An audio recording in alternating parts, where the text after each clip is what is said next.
Hey everyone, and welcome back to the channel. Today, we're going to break down one of the most fundamental tenses in English, the present simple. It sounds easy, right? But it has a few more uses than you might think. We use it to talk about habits, routines, facts, and general truths. Let's make this super clear with a little story about my friend Alex. So let's talk about Alex. Alex is a really interesting guy. He lives in a small apartment downtown. See that?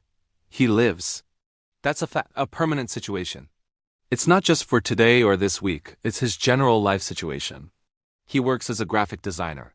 Again, he works. That's his job, a long-term state. We're using the present simple because this is what he does for a living.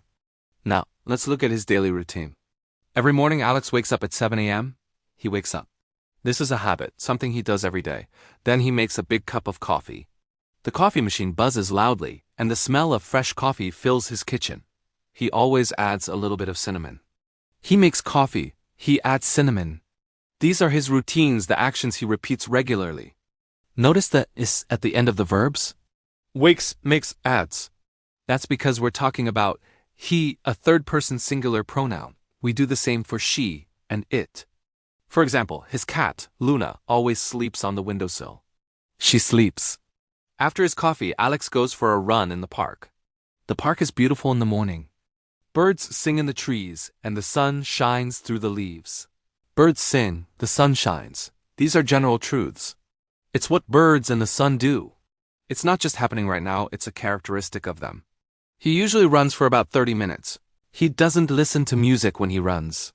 He says he likes the sound of the city waking up. He doesn't listen. That's the negative form. For he, she, or it, we use doesn't plus the base form of the verb. So not doesn't listens, just doesn't listen. What about questions? Let's imagine we're asking Alex about his routine. We'd say, do you like running in the morning? For I, you, we, and they, we use do to form a question. His answer might be yes, I do. I love it. Now, if we ask about his work, we could say, does he work on weekends? Notice we use does for he. The answer might be, no, he doesn't. He usually relaxes on Saturdays and Sundays. Let's look at some more general truths. The earth revolves around the sun. Water boils at 100 degrees Celsius. These are scientific facts, so we always use the present simple. It doesn't matter when you say it. The fact remains the same.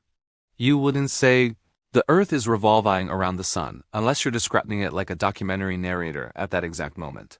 For the general fact, it's always the earth asterisk revolves asterisk. So to recap Alex's story, he asterisk lives asterisk in an apartment. That's a permanent state.